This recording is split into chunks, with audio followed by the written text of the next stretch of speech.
મિત્ર, આજના આ વેદ પાઠશાળા કાર્યક્રમમાં આપનું સ્વાગત કરીએ છીએ. વેદ પાઠશાળા પ્રભુના વચનની ઉજાળે જીવનને પ્રકાશે મોજ પથને. વેદ પાઠશાળા પ્રભુના વચનની ઉજાળે જીવનને પ્રકાશે મોજ પથને. વેદ પાઠશાળા. અમારી આશા છે કે આ કાર્યક્રમ આપના આત્મિક જીવન માટે ખૂબ જ લાભદાયી બનશે. તો આવો આ અભ્યાસમાં આગળ વધતા પ્રભુના સેવક પાસેથી પ્રભુનો સંદેશ સાંભળીએ. પ્રિય મિત્ર, આજના આપણા આ વેદ પાઠશાળા નામક કાર્યક્રમમાં ફરી એકવાર આપનું સ્વાગત કરું છું. આ કાર્યક્રમ એ તો ઉત્પત્તિથી માંડીને પ્રકટીકરણ સુધીના બાઇબલના તમામ પુસ્તકોનો પ્રાસ્તવિક અભ્યાસ છે. આ અભ્યાસક્રમનો ઉદ્દેશ તમને બાઇબલના દરેક પુસ્તકોનો વ્યક્તિગત રીતે અભ્યાસ કરતા પહેલાં તે વિશેનું મોટું ચિત્ર દર્શાવવાનો છે. થોડા સમય પહેલાં જ મેં જૂના કરારના 39 પુસ્તકોનું સર્વેક્ષણ પૂરું કર્યું છે અને છેલ્લા 6 કાર્યક્રમોમાં મેં નવા કરારના પુસ્તકોનો સામાન્ય ખ્યાલ અને ખાસ કરીને 4 સુવાર્તાઓની પ્રસ્તાવના રજૂ કરી છે. અને આજના કાર્યક્રમમાં મિત્ર, હું તમને ચારેય સુવાર્તાઓમાંની પહેલી એટલે કે માથીની સુવાર્તાની પ્રસ્તાવના જણાવવા માગું છું. અને માથીની સુવાર્તાનું સર્વેક્ષણ શરૂ કરીએ તે પહેલાં હું તમને જણાવવા માગું છું કે તમે આ સુવાર્તાઓમાં 2 બાબતોને શોધો. પ્રથમ તો આ સુવાર્તાઓમાં પ્રભુ ઈસુની કાર્ય પદ્ધતિ પર ધ્યાન આપો. નવા કરારના અને ખાસ કરીને સુવાર્તાઓની મારી પ્રસ્તાવના મેં જણાવ્યું હતું કે પ્રભુ ઈસુ એક ચોક્કસ જીવન ધ્યેયવાળા માણસ હતા. તેઓ પોતાનો જીવન ધ્યેય જાણતા હતા અને તેમણે પોતાનું જીવન ધ્યેય સંપૂર્ણ કર્યું. માથીની સુવાર્તામાં તમે જોશો મિત્ર કે પ્રભુ ઈસુ માત્ર ચોક્કસ જીવન ધ્યેય અને તે વિશેનું દર્શન ધરાવનાર માણસ હતા એટલું જ નહીં, પરંતુ તેમની પાસે આ જીવન ધ્યેયને અમલમાં મૂકવાની કાર્ય પદ્ધતિ પણ હતી. અને માથી આપણને જેટલી વાર એમ જણાવે છે કે પ્રભુ ઈસુએ પોતાની દ્રષ્ટિ ઉઠાવી, લોકોના ટોળે ટોળા અનેક પ્રશ્નો સાથે આવ્યા, તેઓ તરફ નજર કરી અને તેમને તેઓ પર દયા આવી. તેના ઉપરથી આપણને તેમની કાર્ય પદ્ધતિ જાણી શકાય છે. માથીની સુવાર્તા પ્રમાણે જેટલી વાર પ્રભુ ઈસુએ ટોળા તરફ દ્રષ્ટિ કરી, તેમણે કોઈકને ને કોઈકને કાર્ય પદ્ધતિ કરી હતી. પહેલી કાર્ય પદ્ધતિ આપણને માથીની સુવાર્તાના 4થા અધ્યાયના અંત ભાગમાં જોવા મળે છે. પ્રભુ ઈસુ ગાલિલ સમુદ્રના કિનારે ઢોળાવમાં હજારો લોકોને સંબોધીને કહી રહ્યા હતા. પ્રભુ ઈસુએ જ્યારે આ ટોળાને જોયું ત્યારે તેમણે તે લોકોમાં શક્ય એવા દરેક પ્રશ્નોને જોયા હતા. આજે આપણી સંસ્કૃતિમાં આપણે ઘણા પ્રશ્નોને અલગ કરી દઈએ છીએ. જોકે માનસિક રીતે અસ્વસ્થ લોકો, યુદ્ધના જૂના સિપાહીઓ જેઓનો અંત નજીક છે, તેવી બીમાર વ્યક્તિઓ અને વૃદ્ધો તેમજ નિર્બળોને આપણે અલગ પાડી દઈએ છીએ. આપણા સમાજમાં તેઓ આપણા દિલો દિમાગથી દૂર રહે છે, આપણા ધ્યાનમાં પણ ઘણીવાર હોતા નથી. જ્યારે પ્રભુ ઈસુએ પોતાના સમયના લોકો સામે જોયું ત્યારે એ ટોળામાં પણ આ બધા પ્રશ્નોવાળા લોકો હતા. અને આપણે વાંચીએ છીએ કે પ્રભુ ઈસુને તેઓના પર એટલી બધી દયા આવી કે તે રડી પડ્યા. જો આપણે ગ્રીક ભાષામાં વાંચીએ તો તેના અર્થ પ્રમાણે પ્રભુ ઈસુએ જ્યારે આ બધા પ્રશ્નોવાળા લોકોને જોયા ત્યારે તેઓ એવા ધ્રુસકે ને ધ્રુસકે રડ્યા કે તેમનું આખું શરીર ધ્રુજી ઉઠ્યું. અને આ બાબત સૌ પ્રથમવાર માથીના 4થા અધ્યાયના અંત ભાગમાં જોવા મળે છે. આપણે વાંચીએ છીએ કે પ્રભુ ઈસુ જ્યારે લોકોના ટોળે ટોળા જુએ છે ત્યારે તેઓ પહાડ પર ચડી જાય છે. જો તમે ગાલિલ સમુદ્રના કિનારા પાસેનો ધન્યતાઓનો પહાડ જોયો હોય તો તમે જાણતા હશો કે એ ઢાળ પરથી ધીરે ધીરે મેદાન રૂપે ગાલિલના સમુદ્રથી દૂર થતું જાય છે. પ્રભુ ઈસુ એક ઊંચા ટેકરા પર ચડી ગયા અને આપણે માર્ક 3 અને 13માં આપણે વાંચીએ છીએ કે તેમણે આ ટોળામાંથી કેટલાકને ખાસ તેડું આપીને પોતાની પાસે બોલાવ્યા, જેને હું પ્રથમ ખ્રિસ્તી આધ્યાત્મિક સંગત કહું છું. અને જ્યારે પ્રભુ ઈસુએ બોલાવેલા આ લોકો ત્યાં એકઠા મળ્યા ત્યારે તેમણે તેઓને શિક્ષણ આપ્યું જે માથીની સુવાર્તાના 5 થી 7 અધ્યાયમાં મળી આવે છે, જેને આપણે પહાડ પરનું ભાષણ પણ કહીએ છીએ. અને આ તો પ્રભુ ઈસુના મહાન ભાષણોમાંનું એક છે. પહાડ પરના ભાષણના શિક્ષણની પદ્ધતિ તો આ પ્રમાણે હતી. પ્રભુ ઈસુએ જેટલાને પહાડ પર પોતાની પાસે બોલાવ્યા હતા તેઓ પહાડ નીચે રહેલા લોકોના પ્રશ્નોના ઈસુના ઉકેલનો ભાગ કેવી રીતે બની શકે તે પ્રભુ ઈસુ તેઓને બોલાવતા હતા. જ્યારે તેમણે તેઓને 5 થી 7 અધ્યાયનું શિક્ષણ આપ્યું ત્યારે તેઓ એ જ જણાવતા હતા કે એ લોકો પ્રભુ ઈસુ સાથે પ્રશ્નો દૂર કરવાના કાર્યોમાં કેવી રીતે જોડાઈ શકે? આમ પ્રભુ ઈસુને લોકોના ટોળા તરફ દ્રષ્ટિ કરી પ્રથમ ખ્રિસ્તી આધ્યાત્મિક સંગતનું આયોજન કરતા જોઈએ છીએ. તેમાં આપણને આ પડકાર મળે છે કે આપણે ક્યાં છીએ. પ્રભુ ઈસુના ઘણા બધા શિક્ષણમાં બે પ્રકારના લોકો જોવા મળે છે. પ્રથમ તો એવા લોકો જેઓની પાસે પ્રશ્ન છે, એટલે કે ટોળામાંના લોકો, અને બીજા એવા લોકો જેમની તરફ ફરીને પ્રભુ ઈસુ તેઓને શિષ્યો કહીને બોલાવે છે અને તેઓને તાલીમ આપે છે, જેથી તેઓ તમામ પ્રશ્નોનો ઉકેલ લાવી શકે. આમ આ લોકો ઉકેલનો ભાગ છે. મિત્ર, તમારી સામે પણ આજે આ પ્રકાર છે. શું તમે પ્રશ્નનો ભાગ છો કે ઉકેલનો ભાગ છો? શું તમે ઉત્તરનો ભાગ છો કે વધારાનો બીજો ભાગ છો? પ્રભુ ઈસુએ જ્યારે પ્રથમ ખ્રિસ્તી આધ્યાત્મિક સંગત બોલાવી ત્યારે તેમણે કંઈક પદ્ધતિ અપનાવી. પ્રભુ ઈસુએ વિશ્વની જરૂરિયાતોનું પ્રતિનિધિત્વ કરતા ટોળા તરફ દ્રષ્ટિ કરી. ત્યારબાદ તેઓ એવા લોકો તરફ ફર્યા જેમને તેઓએ શિષ્યો કહ્યા, અને પછી તેઓને વિશ્વની જરૂરિયાતોના ઉત્તર અને ઉકેલ રૂપ બનવાને માટે તાલીમ આપવી શરૂ કરી. જો તમારી પાસે માત્ર 3 વર્ષ જીવવાના હોય અને તમે એ જાણતા હો અને તમે એ 3 વર્ષમાં સમસ્ત વિશ્વમાં તમારો સંદેશ પહોંચાડવા માગતા હો, તો તમે શું કરો મિત્ર? પ્રભુ ઈસુ પાસે માત્ર 3 વર્ષ જીવવાના બાકી હતા અને તેઓ તે જાણતા હતા. તેઓ સમગ્ર વિશ્વમાં પોતાનો સંદેશ ફેલાવવા માગતા હતા. તો એમણે શું કર્યું? જો તમે એક સફળ વ્યવસ્થાપક બનવા માગતા હો તો તમે MBAનો અભ્યાસ કરશો અને એમાં તમને સફળ વ્યવસ્થાપક બનવાના 5 જરૂરી પગલાં શીખવવામાં આવશે. અને એ તો વિશ્લેષણ, સંયોજન, મુખ્યતાર તરીકે કામગીરી, દેખરેખ અને કડક રીતે કામ કરાવવું. જો તમારે સફળ વ્યવસ્થાપક બનવું હોય તો સૌપ્રથમ તમારે પરિસ્થિતિનું વિશ્લેષણ કરવું પડે. ત્યારબાદ તમારે તમારા ધંધાનું સંયોજન કરવું પડે. અને પછી જો તમે ખરેખર કુશળ વ્યવસ્થાપક હશો તો તમારા ધંધામાં જોડાયેલા લોકોના મુખ્યતાર તરીકે કામગીરી બજાવશો. જો તમે સારા અને સફળ અધિકારી નહીં બનો તો બધા જ કામ તમારે જાતે જ કરવા પડશે. પછી મિત્ર, આગળનું પગલું છે દેખરેખ. પણ જ્યારે તમે દેખરેખ રાખવાનું શરૂ કરો ત્યારે તમે જોશો કે જે રીતે તમે કાર્ય કરી શક્યા હોત તે રીતે કાર્ય થતું નથી. આથી તમે તેઓને માર્ગદર્શન, દોરવણી આપશો, તેમની પાછળ પડીને કામ કરાવશો. તમે પોતે તમારી રીતે કામ કરવા લાગી શકો નહીં. તમારે તેઓની પાસે તેમની ભૂલો સુધારવી જોઈએ. અને જો તમે આ 5 પગલાં સફળ રીતે પૂરા કરો તો તમે તમારી જાતને એ કાર્ય કરવાથી દૂર રાખી શકશો. એકવાર મેં પેપરમાં એક ગતકડું વાંચ્યું જે વ્યવસ્થાપક વિશે હતું. તેમાં વ્યવસ્થાપક સાવરણી લઈને કચરો વાળતો હતો અને નીચે લખ્યું હતું કે શ્રી જે બી કદી પણ અધિકારીની વહેંચણી કરવાનું શીખશે નહીં. મિત્ર, માથીની સુવાર્તા વાંચતા તમને જણાશે કે પ્રભુ ઈસુને કારભારની સોંપણી કરતાં આવડતું હતું. પ્રભુ ઈસુએ જ્યારે પોતાના ટોળા તરફ દ્રષ્ટિ કરી ત્યારે તેઓ જે જરૂરિયાતો ધરાવતા હતા તેનું તેઓએ વિશ્લેષણ કર્યું. ત્યાર પછી તેમણે પ્રથમ ખ્રિસ્તી આધ્યાત્મિક સંગતનું સંયોજન કર્યું, જે કાલ્પનિક અને લાક્ષણિક રીતે મંડળીનો નમૂનો છે. મંડળી એ એવા લોકોનો સમૂહ છે જે પ્રભુ ઈસુની આસપાસ એકઠા મળે છે, જેથી કરીને તેઓ વિશ્વના પ્રશ્નો માટે પ્રભુ ઈસુ પાસે જે ઉત્તર છે તેના ભાગરૂપ બની શકે. આ રીતે આપણે પ્રભુ ઈસુ ખ્રિસ્તની આજની મંડળીને જોવી જોઈએ. પ્રભુ ઈસુએ પોતાની મંડળીનું સંયોજન કર્યું. હવે આ સંયોજન જે લાક્ષણિક રીતે એક મંડળ હતું તે કરીને તેમણે આ પ્રથમ ખ્રિસ્તી આધ્યાત્મિક સંગતમાં જોડાયેલાઓના કેટલાકને અધિકારી બનાવ્યા અને આ લોકો પર તેમણે 3 વર્ષ સુધી દેખરેખ રાખી. ત્યારબાદ તેઓ સ્વર્ગમાં ચડી ગયા. પ્રભુ ઈસુ 2000 વર્ષથી પોતાની મંડળીનું જેવા હોવું જોઈએ તેવા બનાવવાનો પ્રયત્ન કરી રહ્યા છે.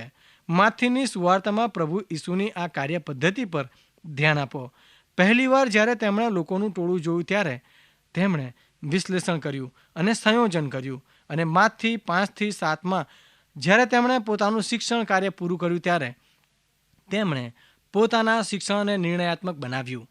જેઓએ આ પ્રથમ ખ્રિસ્તી આધ્યાત્મિક સંગતમાં હાજરી આપી તેઓને જવાબદારી દેવા માટે પડકાર આપતા કેટલાક સવાલો પૂછ્યા, જેમ કે શું તમે ઘણા બધામાંના એક છો કે થોડામાંના એક છો?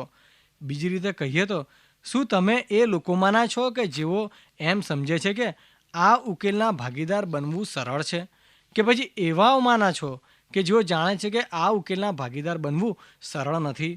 શું તમે જુઠ્ઠાઓમાંના છો કે સાચાઓમાંના છો? શું તમે જુઠ્ઠા શિષ્ય બનશો કે પછી સાચા અને અધિકારયુક્ત શિષ્ય બનવા માંગો છો? શું તમે એવાઓમાંના છો કે જે માત્ર બોલનાર છે કે પછી એવા કે જેઓ કરનાર છે તેઓમાંના છો? તમે આચરણમાં મૂકનાર થશો કે પછી માત્ર ધાર્મિક ભાષણ આપનાર થશો? લોકોને પડકાર કેવી રીતે આપવો તે પ્રભુ ઈસુ જાણતા હતા. આપણે એ નથી જાણતા કે કેટલા લોકોએ આ પ્રથમ ખ્રિસ્તી આધ્યાત્મિક સંગતમાં ભાગ લીધો, પરંતુ આપણે એ જાણીએ છીએ કે જ્યારે તેમણે નિર્ણય લેવાનું કહ્યું ત્યારે માત્ર 12 લોકો હતા, જેમણે કહ્યું કે હું બહુ થોડાઓમાંનો એક બનવા માગું છું. હું સાચો બનવા ચાહું છું.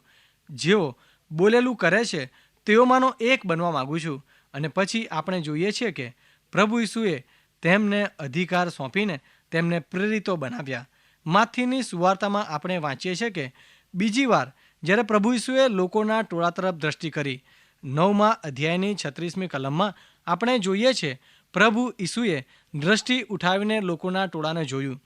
તેઓ તો પ્રથમ ખ્રિસ્તી આધ્યાત્મિક સંગત પૂરી કરીને પહાડ પરથી આવ્યા જ હતા. હવે જ્યારે તેમણે ટોળાને જોયું ત્યારે તેઓ આ 12 વ્યક્તિઓ જેમણે કહ્યું હતું કે હું આ ઉકેલમાં ભાગીદાર બનવા માગું છું, તેઓ તરફ ફર્યા અને તેમને પ્રેરિતો બનવાની જવાબદારી સોંપી, જેનો અર્થ છે મોકલેલા. કંઈક અંશે સુવાર્તિકો જેવા કહી શકાય. પ્રભુ ઈસુએ વિશ્લેષણ કર્યું, સંયોજન કર્યું અને હવે અધિકારની સોંપણી કરી. માથી 14 અને 15મા અધ્યાયમાં આપણે 2 પ્રસંગો વિશે વાંચીએ છીએ જ્યાં પ્રભુ ઈસુએ લોકોના ટોળા તરફ જોયું અને તેઓ પર તેમને દયા આવી અને તેઓ એકદમ ત્વરિતપણે સફળ થયા. આ બંને પ્રસંગોમાં ફરી પ્રભુ ઈસુ કોઈક પદ્ધતિ અપનાવે છે. 14મા અધ્યાયમાં પ્રભુ ઈસુના મહાન ચમત્કાર, જેને આપણે 5000નું જમણ કહીએ છીએ, તેની નોંધ થયેલી છે. આ એક માત્ર ચમત્કાર જ છે જે ચારેય સુવાર્તાઓમાં નોંધાયેલો છે. પ્રથમવાર જ્યારે પ્રભુ ઈસુએ 5000ને જમાડ્યા ત્યારે તેમણે 5000 પુરુષો અને તેમના કુટુંબોને જમાડ્યા. બીજી વાર પ્રભુ ઈસુ 4000 પુરુષો અને તેમના કુટુંબોને જમાડે છે. બાઇબલના એક નિષ્ણાતના મત પ્રમાણે આ ચમત્કારો એટલા માટે મહત્વના છે અને એટલા માટે તેને ફરીને ફરી લખવામાં આવ્યા છે કારણ કે તે તો ચમત્કાર કરતાં પણ કંઈક વિશેષ છે. પ્રથમ પ્રસંગમાં જ્યારે પ્રભુ ઈસુ લોકોના ટોળા તરફ દ્રષ્ટિ કરે છે, જો વિશ્વનું પ્રતિનિધિત્વ કરનાર લોકો છે, વિશ્વના અન્ય પ્રશ્નોની સાથે સાથે આ એક એવા લોકોનું ટોળું છે જેઓ ભૂખથી ટળવળે છે. પ્રેરિતો પ્રભુ ઈસુની પાસે આવ્યા અને કહ્યું, આ લોકોની પાસે ખાવાને કંઈ નથી, માટે તેમને વિદાય કર.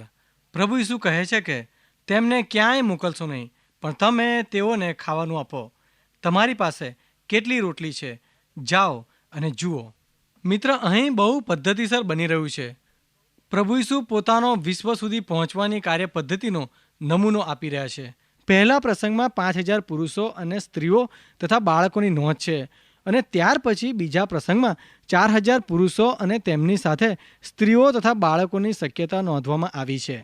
એનો અર્થ એ થયો કે 14મા અધ્યાયમાં 5000 પુરુષો અને તેમના કુટુંબો છે. કદાચ 20000 લોકો હોઈ શકે. તમે જો ક્યારેક પણ ભોજન સમારંભનું આયોજન કર્યું હોય તો વિચારો કે 20000 લોકોને માટે કેટલી રોટલી અને શાક જોઈએ. શું તમને એમ લાગે છે કે પ્રભુ ઈસુએ આ સમયે એક સાથે આટલી બધી રોટલી અને શાક હાથમાં પકડ્યા હશે? શું તમને એમ લાગે છે કે 12 પ્રેરિતોના હાથમાં એક સાથે આટલી બધી રોટલી અને માછલી હશે? સ્વાભાવિક બાબત એ છે કે આ ચમત્કારો કરતાં જ્યારે રોટલી અને શાક પ્રભુ ઈસુના હાથમાંથી શિષ્યોના હાથમાં લોકો દ્વારા પીરસવામાં આવતું હતું તે દરમિયાન થયો હતો. આ બાબત પર ખાસ ધ્યાન આપો. પ્રભુ ઈસુએ કહ્યું, તેમને ક્યાંય મોકલશો નહીં. પ્રિય મિત્ર, તમે તેમને ખાવાનું આપો તેવી નોંધ આપી છે. તમારી પાસે કેટલું ખાવાનું છે? ત્યારે આંદ્રિયાને એક નાનો છોકરો મળ્યો. તેની પાસે 5 રોટલી અને 2 નાની માછલી હતી.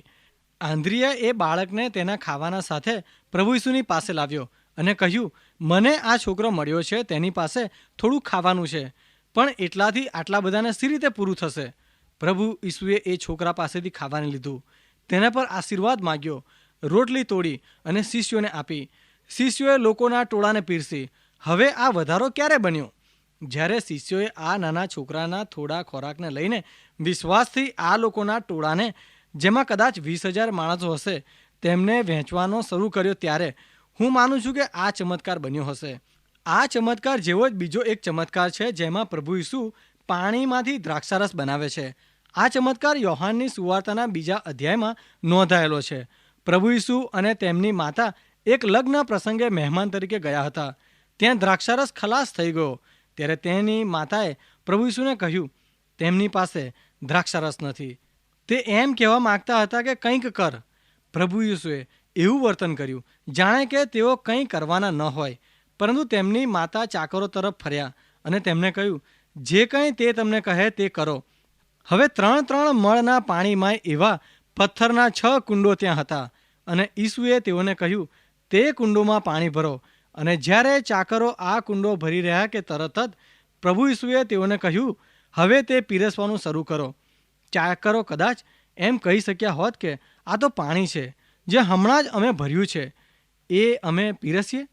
પ્રભુ ઈસુનો પડકાર એ હતો કે પીરસવાનું શરૂ કરો અને પાણી દ્રાક્ષારસમાં ફેરવાઈ જશે. અને જ્યારે આ દ્રાક્ષારસ પીરસવામાં આવ્યો ત્યારે લોકોએ આવીને કહ્યું કે દરેક માણસ પહેલાં સારો દ્રાક્ષારસ મૂકે છે અને માણસોએ સારી પેઠે ખાધા પછી નરસો, પણ તે અત્યાર સુધી સારો દ્રાક્ષારસ રાખ્યો છે. આ તો એક અદ્ભુત ચમત્કાર હતો. પણ આ ચમત્કાર ક્યારે શક્ય બન્યો? પાણી ક્યારે દ્રાક્ષારસ બની ગયું? જ્યારે ચાકરોએ આજ્ઞા માની અને પાણી દ્રાક્ષારસ છે એવો વિશ્વાસ રાખીને પીરસ્યું ત્યારે. રોટલી અને માછલીમાં વધારે ક્યારે થયો? જ્યારે પ્રેરિતોમાં વિશ્વાસ આવ્યો કે 5 રોટલી અને 2 નાની માછલીથી હજારો લોકો ધરાશે. આ ચમત્કારમાં પ્રભુ ઈસુની જે કાર્ય પદ્ધતિ દ્રષ્ટાંત રૂપે રજૂ થઈ છે તે તો આ પ્રમાણે છે. પ્રભુ ઈસુ આ વિશ્વમાં વિશ્વના તારણહાર તરીકે આવ્યા. તેઓ યોહાનની સુવાર્તાના 3 અધ્યાયમાં યહૂદીઓના એક ગુરુને કહે છે કે તેઓ ઈશ્વરનું એકમાત્ર તારણ, ઈશ્વરનો એકમાત્ર ઉકેલ અને ઈશ્વરનો એકમાત્ર પુત્ર છે. અને પ્રભુ ઈસુ જે ઉકેલ અને તારણ છે, તેઓ ચાહે છે કે આ તારણ તેમના શિષ્યો મારફતે, ખ્રિસ્તી મંડળી મારફતે વિશ્વને મળે. એટલે કે મારા અને તમારા જેવા લોકો દ્વારા. પ્રભુ ઈસુ લોકોના ટોળાને બીજી કોઈ પણ રીતે તૃપ્ત કરી શક્યા હોત. તેમણે 12 પ્રેરિતોના હાથ વડે જ શા માટે ખોરાક પસાર કર્યો? કારણ કે તેઓ આપણને જણાવવા માગે છે કે તેમણે જ્યારે એમ કહ્યું કે હું મારી મંડળી દ્વારા, મારા લોકો દ્વારા વિશ્વની જરૂરિયાતો પૂરી કરવા માગું છું, તેનો અર્થ શું છે? પ્રભુ ઈસુએ વિશ્લેષણ કર્યું, સંયોજન કર્યું, અધિકાર સોંપ્યો અને હવે તેઓ દેખરેખ કરી રહ્યા છે. પ્રભુ ઈસુ પોતાના હાથો વડે, પોતાના શિષ્યોના હાથો વડે આ પીડાકારક વિશ્વમાં જે જરૂરિયાતવાળા લોકો છે તેઓ સુધી પહોંચતા પુરવઠા પર દેખરેખ રાખી રહ્યા છે. પ્રિય મિત્ર, ધ્યાન આપો કે કેવી રીતે આ સુંદર કાર્ય પદ્ધતિ માથીની સુવાર્તામાં ઉદ્ભવે છે અને પછી 28મા અધ્યાયમાં તેનું સમાપન થાય છે, જેને આપણે મહાન તેડું કહીએ છીએ. પ્રભુ ઈસુ પોતાના શિષ્યોને 3 વર્ષ દરમિયાન આ જ બાબત જણાવવા માગતા હતા. શિષ્યોએ પ્રભુ ઈસુ અને લોકોના ટોળા તેમજ તેમની જરૂરિયાતો વચ્ચે પદ્ધતિસર ઊભા રહેવાનું છે. ટોળા માટેનો પુરવઠો તેમના સુધી આ શિષ્યો દ્વારા જ પહોંચવો જોઈએ. અને પ્રભુ ઈસુ પોતાના શિષ્યોને છેલ્લી વાર આ પદ્ધતિ ભારપૂર્વક શીખવે છે. જ્યારે માથીની સુવાર્તાના છેલ્લા અધ્યાયમાં તેઓ તેમને મહાન જવાબદારી સોંપે છે. પ્રભુ ઈસુને વધસ્તંભે જડાવવામાં આવ્યા છે અને તેમનું પુનરુત્થાન થઈ પણ ગયું છે. જ્યારે તેઓ શિષ્યોને ગાલિલમાં એકઠા મળવાનું કહે છે અને કહે છે કે હું તમને ત્યાં મળીશ. પ્રભુ ઈસુને વધસ્તંભે જડવામાં આવ્યા તે પહેલાં તેમણે શિષ્યોને કહ્યું હતું કે હું તમને ગાલિલમાં મળીશ. જો તમે જાણતા હો કે તમને ફાંસી આપવામાં આવવાની છે, તો શું તમે કોઈકને મળવાનું આયોજન કરો? પ્રભુ ઈસુએ કહ્યું કે હું તમને ગાલિલમાં મળીશ. અને પ્રેરિતોએ જ્યારે સાંભળ્યું કે પ્રભુ ઈસુનું પુનરુત્થાન થયું છે, ત્યારે તેમને આ વાત યાદ આવી. 500 શિષ્યો ગાલિલમાં એકઠા મળ્યા અને પ્રભુ ઈસુએ તેમને મહાન જવાબદારી સોંપી. તેમણે કહ્યું, આકાશમાં તથા પૃથ્વી પર સર્વ અધિકાર મને અપાયો છે. એ માટે તમે જઈને સર્વ દેશનાઓને શિષ્ય કરો, બાપ તથા દીકરા તથા પવિત્ર આત્માને નામે તેઓને બાપ્તિસ્મા આપતા જાઓ. મેં તમને જે જે આજ્ઞા કરી તે સર્વ પાળવાનું તેઓને શીખવતા જાઓ. અને જુઓ, જગતના અંત સુધી હું સર્વકાળ તમારી સાથે છું. ચારેય સુવાર્તાઓનું સમાપન આ તેડા સાથે થાય છે. પ્રિય મિત્ર, પ્રેરિતોના કૃત્યો જે ખ્રિસ્તી મંડળીના ઇતિહાસનું પુસ્તક છે, તેની શરૂઆત આ મહાન તેડાથી થાય છે. પ્રેરિતોના કૃત્યો આપણને જણાવે છે કે આ એક મહાન જવાબદારી હતી, કારણ કે પ્રેરિતોના કૃત્યો એ બીજું કંઈ નહીં પણ આ જવાબદારીના અમલ વિશેની નોંધ છે. પ્રેરિતોના કૃત્યો આપણને જણાવે છે કે શિષ્યો પૃથ્વીના છેડા સુધી ગયા, તેમણે શિષ્યો બનાવ્યા, તેઓને બાપ્તિસ્મા આપ્યા અને પ્રભુ ઈસુએ જે આજ્ઞાઓ કરી હતી તે તેઓને શીખવી. તેઓના કાર્યો જોઈને સઘળા આશ્ચર્ય પામ્યા. તેઓ સઘળા જાણતા હતા કે પ્રભુ ઈસુ તેઓની સાથે હતા. 50માના દિવસે જ્યારે મહાન ચિહ્નો અને અદ્ભુત પરાક્રમો સાથે ખ્રિસ્તી મંડળીનો ઉદય થયો, ત્યારે પિતરે કહ્યું, શું તમે જાણો છો કે આ બધું કોણે શક્ય બનાવ્યું? પ્રભુ ઈસુ, જેને તમે વધસ્તંભે જડાવી દીધો, પરંતુ તેમનું પુનરુત્થાન થયું અને તેઓ સ્વર્ગમાં પિતાના જમણે હાથે બેઠેલા છે, તેમના દ્વારા આ સગળું થયું છે. તમે જુઓ મિત્ર, પ્રભુ ઈસુ પોતાની મંડળી પર દેખરેખ રાખતા હતા અને તેને જેવા હોવું જોઈએ તેવી બનાવી રહ્યા હતા. પ્રિય મિત્ર, પ્રભુ ઈસુ મંડળીને યોગ્ય રસ્તે લાવવા ચાહે છે, કારણ કે ઘણીવાર મંડળીએ જેવા હોવું જોઈએ તેવી હોતી નથી. અને હું માનું છું કે જે બાબતો પ્રભુ ઈસુને પોતાની મંડળીને સીધા રસ્તે લાવવા પ્રેરિત કરે છે. પ્રિય મિત્ર, ખ્રિસ્તી હોવાનો શો અર્થ છે? પ્રભુ ઈસુના વિશ્વાસી બનવાનો કે તેમના શિષ્ય બનવાનો શો અર્થ છે? તેમના ઉકેલ કે ઉત્તરના ભાગીદાર બનવાનો શો અર્થ છે? શું એનો અર્થ એ છે કે એક ખૂણામાં ઊભા રહીને તમે ખંજરી વગાડો? શું આ ખ્રિસ્તી જીવન છે? માથીની સુવાર્તામાં પ્રભુ ઈસુની જે કાર્ય પદ્ધતિ છે તે આપણને જણાવે છે કે ખ્રિસ્તી જીવન શું છે. ટૂંકમાં મિત્ર, જ્યારે માથીની સુવાર્તા વાંચો ત્યારે તેમાં પ્રભુ ઈસુની કાર્ય પદ્ધતિ પર ધ્યાન આપો. જ્યારે તમે 4થા અધ્યાયના અંત ભાગમાં આવશો, ત્યાં જ્યારે પ્રભુ ઈસુ લોકોના ટોળા તરફ દ્રષ્ટિ કરે છે અને પ્રથમ ખ્રિસ્તી આધ્યાત્મિક સંગતનું આયોજન કરે છે, તેમાં તમને પ્રભુ ઈસુની કાર્ય પદ્ધતિ જોવા મળશે. આપણે આ પ્રથમ ખ્રિસ્તી આધ્યાત્મિક સંગત વિશે ઝીણવટભર્યો અભ્યાસ કરીશું. માથીના 5, 6 અને 7 અધ્યાયમાં આ સંગત દરમિયાન પ્રભુ ઈસુએ જે શિક્ષણ આપ્યું તેનો સમાવેશ થયેલો છે. પ્રભુ ઈસુએ આધ્યાત્મિક સંગતથી પોતાનું સેવા કાર્ય શરૂ કર્યું અને આધ્યાત્મિક સંગત વડે જ પૂરું કર્યું.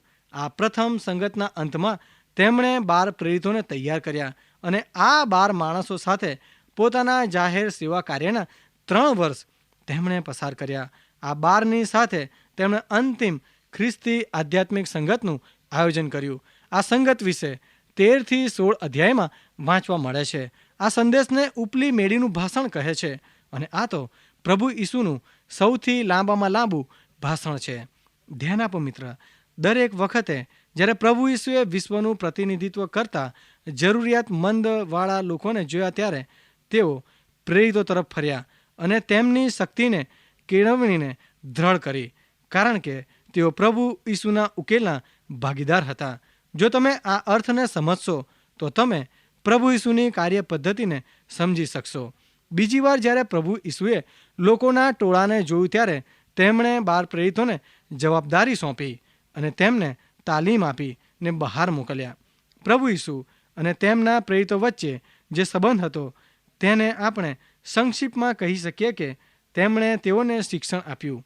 પ્રભુ ઈસુના 3 વર્ષના જાહેર સેવા કાર્ય દરમિયાન તેમનો મુખ્ય ધ્યેય તેમના 12 પ્રેરિતોને તાલીમ આપવાનો હતો. 2 વાર પ્રભુ ઈસુ લોકોના ટોળા તરફ જુએ છે, ત્યારે તેઓ 5000 અને પછી 4000ને જમાડે છે. હું માનું છું કે પ્રભુ ઈસુ કહે છે, જો તમે મારા ઉકેલ અને ઉત્તરમાં ભાગીદાર બનવા માંગતા હો તો જરૂરિયાતમંદ વિશ્વને માટે મારી પાસે જે કંઈ પણ છે તે અને આ જરૂરિયાતમંદ વિશ્વની વચ્ચે તમારે પદ્ધતિસર ઊભા રહેવું પડશે. હું ચાહું છું કે વિશ્વના પ્રશ્નનો ઉકેલ મારી પાસેથી તમારી મારફતે તેમના સુધી પહોંચશે. પ્રભુ ઈસુની કાર્ય પદ્ધતિ માથીની સુવાર્તાના 28મા અધ્યાયમાં સમાપન થાય છે. પ્રિય મિત્ર, ફરી મળે ત્યાં સુધી મને રજા આપશો. પ્રિય શ્રોતા મિત્રો, અમને ખાતરી છે કે આજનો આ કાર્યક્રમ આપને રસપ્રદ લાગ્યો હશે. જો આ કાર્યક્રમ આપ નિયમિત રીતે સાંભળશો તો તમારા અંગત જીવનને માટે તે ખૂબ જ લાભદાયી બનશે. જો આપને આ અંગે કોઈ પ્રશ્ન કે મૂંઝવણ હોય અથવા આપ આ કાર્યક્રમને લગતું સાહિત્ય પ્રાપ્ત કરવા માંગતા હોય તો આજે જ તમારા પૂરેપૂરા નામ સરનામા સાથે અમને પત્ર લખશો.